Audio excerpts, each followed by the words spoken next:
Assalamualaikum warahmatullahi wabarakatuh. Kami dari kelompok 9, saya sendiri Alfikri Maulana, dan juga ada teman saya Muhammad Hidir dan juga Juleha. Nah, kami di sini akan membahas tentang perkembangan masyarakat Asia Tenggara sejak terbentuknya ASEAN. Poin-poin yang akan kami bahas yaitu bagaimana sejarah dan latar belakang terbentuknya ASEAN, bagaimana perkembangan masyarakat ASEAN, dan juga apa saja kerjasama antara negara-negara ASEAN. Pembahasan pertama akan disampaikan oleh saudari Juleha, yang kedua oleh Aap, dan yang terakhir oleh saya sendiri. Berikut dengan kesimpulannya. Silakan kepada Juleha untuk menyampaikan. ASEAN merupakan kepanjangan dari Association of Southeast Asian Nations. ASEAN dalam bahasa Indonesia memiliki arti yakni Perhimpunan Bangsa-Bangsa Asia Tenggara. ASEAN didirikan pada tanggal 8 Agustus 1967 di Bangkok, Thailand dengan lima negara pendiri yakni Indonesia, yang kedua Filipina, yang ketiga Malaysia, yang keempat Thailand, dan yang terakhir yakni Singapura. Pendiri ASEAN yang pertama yakni ada Adam Malik dari Indonesia, yang kedua ada Tun Abdul Razak dari Malaysia, yang ketiga ada Narcios Erasmus dari Filipina, kemudian ada S. Raja Ratman dari Singapura, yang terakhir ada Pranat Hotman dari Thailand. Adapun isi dari atau tujuan dari mereka bertemu yakni terkenal dengan istilah perjanjian Bangkok. Yang pertama, mempercepat pertumbuhan ekonomi dan kemajuan sosial dan perkembangan kebudayaan kawasan Asia Tenggara.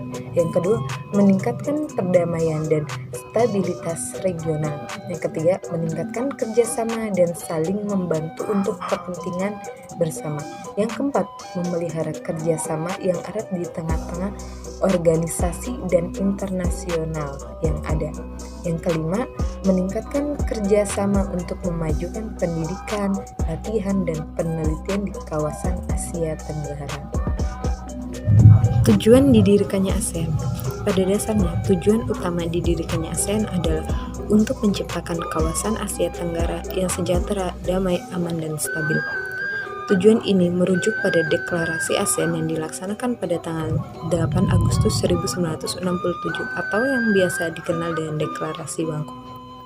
Adapun latar belakang dari didirikannya ASEAN yakni ada beberapa hal. Yang pertama yakni persamaan geografis, yang kedua persamaan budaya, yang ketiga persamaan kepentingan, yang terakhir yakni persamaan.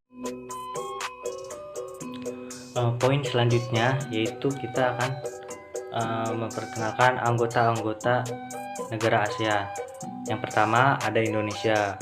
Nah, kita semua tahu karena kita tinggal di Indonesia, dan tentunya ya udah pada tahu lah ibu kota Indonesia apa, termasuk jumlah penduduk, bahasa yang digunakan, mata uang yang digunakan, hari kemerdekaan, lagu nasional.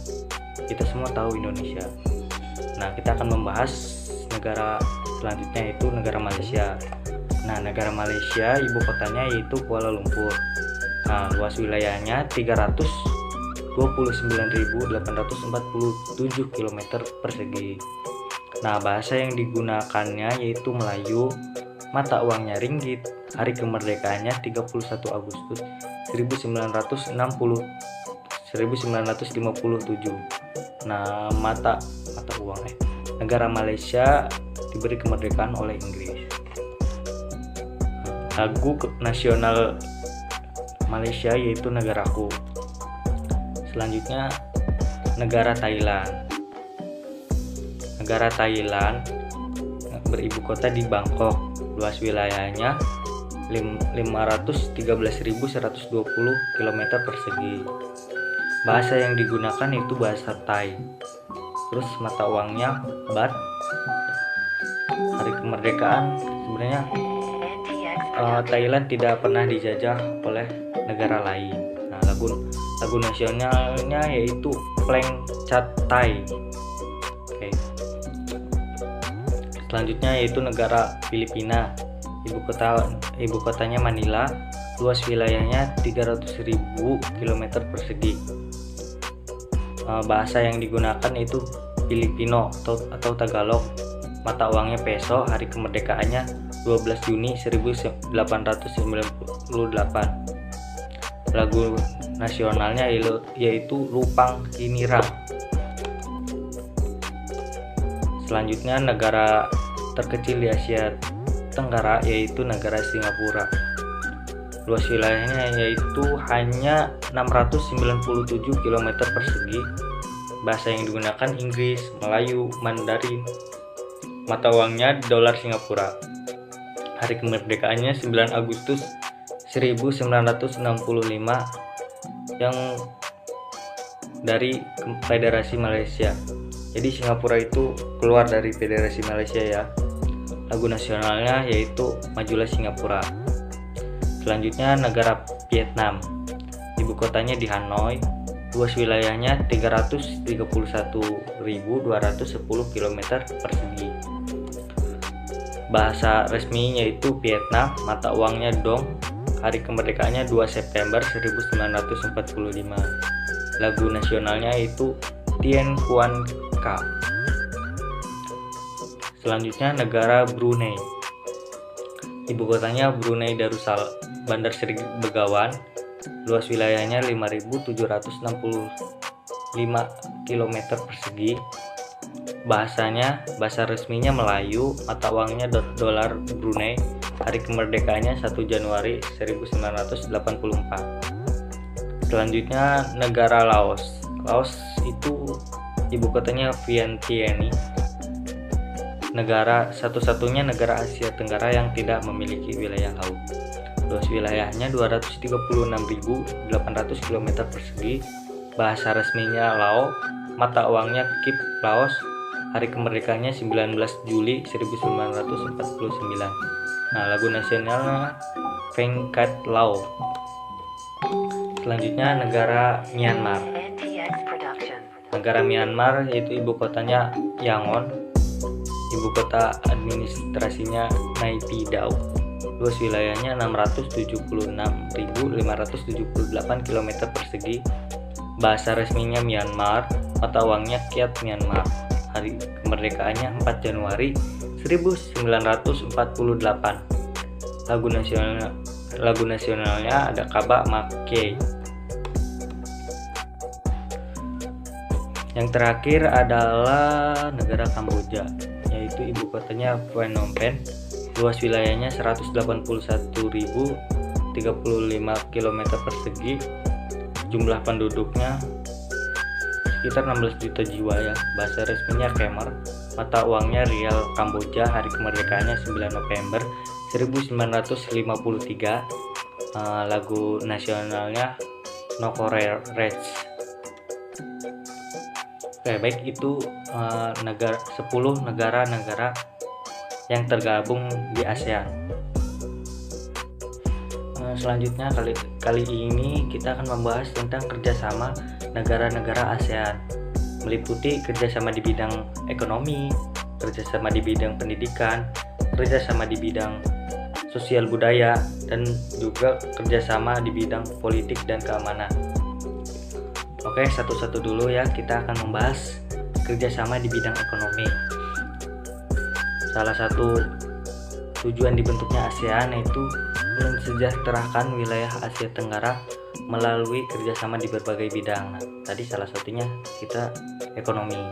Pertama, mempercepat pertumbuhan ekonomi, perkembangan sosial, serta kebudayaan di kawasan ASEAN lewat upaya bersama guna memperkokoh landasan masyarakat Asia Tenggara yang damai dan sejahtera. Bekerja sama dengan lebih efektif supaya dapat meningkatkan pemanfaatan pertanian serta industri, memperluas perdagangan serta pengkajian komoditas internasional. Selain itu, kerjasama ASEAN juga dibentuk untuk perbaikan sarana komunikasi dan meningkatkan taraf hidup masyarakat Asia Tenggara. Kerjasama yang direalisasikan lewat program kerjasama ekonomi ini adalah kawasan perdagangan bebas ASEAN Free Trade Area atau AFTA. AFTA adalah bentuk kerjasama perdagangan bebas antar anggota ASEAN. APTA bergerak dalam rangka mengikuti perkembangan zaman yang semakin mengglobal dan perlu adanya program yang mengurus perdagangan antar negara. Selanjutnya, kerjasama di bidang pendidikan. Kerjasama di bidang ASEAN di bidang pendidikan bertujuan untuk meningkatkan kualitas pendidikan di negara-negara Asia Tenggara sekaligus meningkatkan daya saing internasional masyarakat di Asia Tenggara. Nah, bentuk kerjasamanya yaitu beasiswa pendidikan. Nah, negara-negara ASEAN saling memberikan beasiswa untuk pelajar dan mahasiswa di Asia Tenggara. Ada juga pertukaran pelajar. Selain beasiswa studi, universitas di Asia Tenggara yang tergabung dalam ASEAN University Network juga menyediakan pertukaran pelajar dengan durasi tertentu dan tema tertentu. Ada juga ASEAN Council of Teacher Convention.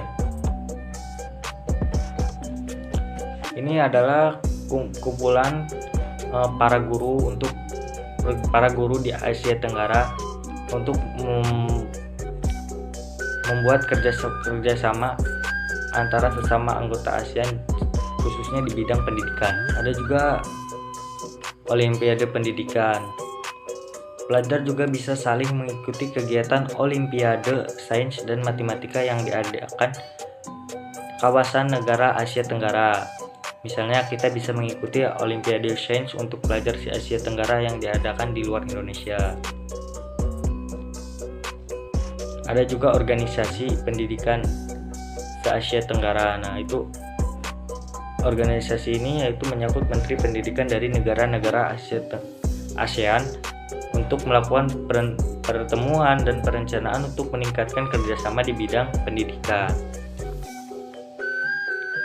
Selanjutnya, kerjasama di bidang sosial budaya, yaitu pembangunan sosial dan ekonomi. ASEAN menekankan kerjasama golongan berpendapatan rendah, upaya yang wajar dan perluasan lapangan kerja.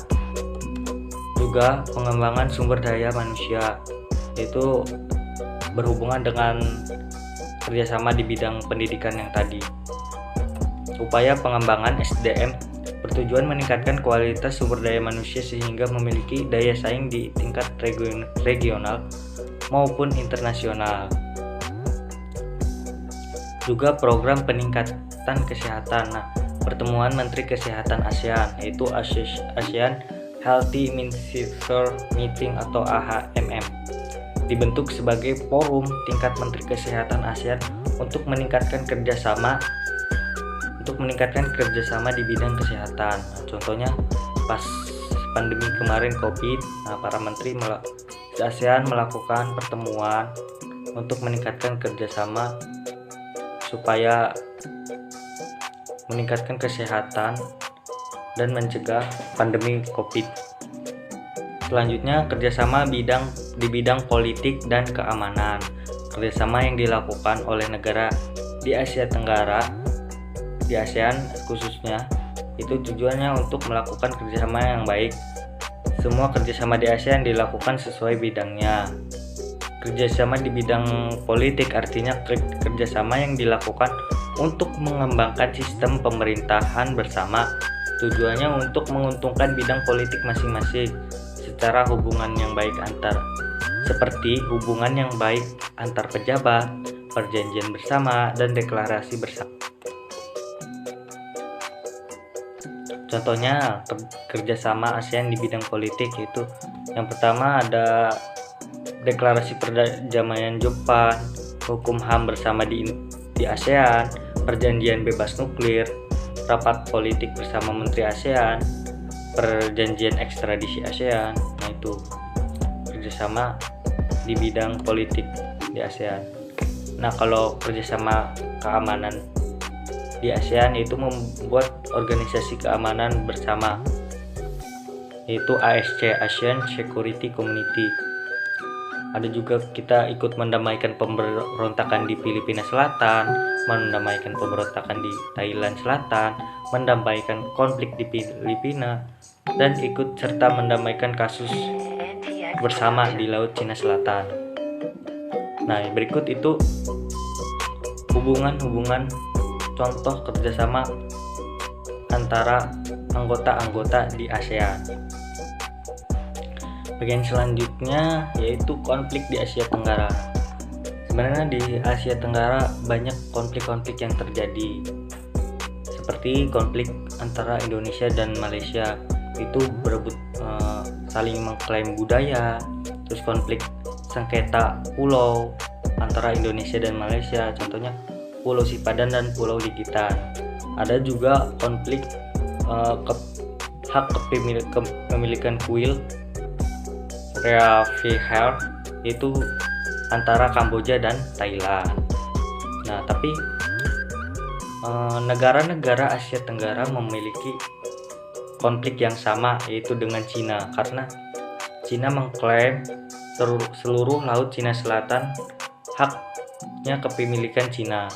Tetapi banyak negara-negara di kawasan Asia Tenggara yang memiliki klaim di laut tersebut, seperti Vietnam, Filipina, Indonesia juga termasuk di Laut Natuna Utara yang diklaim oleh Cina. Makanya kita Asia Tenggara harus mempererat hubungan antar negara di Asia Tenggara untuk memecahkan permasalahan di Laut Cina Selatan ini. Jadi kesimpulannya adalah ASEAN, yaitu Association of Southeast Asian Nations, merupakan organisasi regional di kawasan Asia Tenggara. ASEAN didirikan oleh bangsa-bangsa Asia Tenggara atas persamaan nasib dan kepentingan bersama.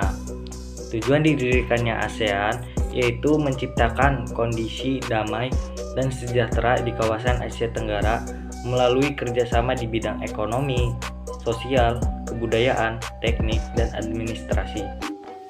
Meningkatkan perdamaian dan stabilitas regional dengan cara menghormati keadilan dan tata tertib hukum, saling memberikan bantuan dalam bentuk sarana-sarana latihan dan pelatihan dalam bidang pendidikan dan profesional, bekerjasama dalam ilmu pengetahuan di bidang teknik pertanian serta industri, perluasan perdagangan komoditi, perbaikan sarana pengangkut dan komunikasi, serta peningkatan taraf hidup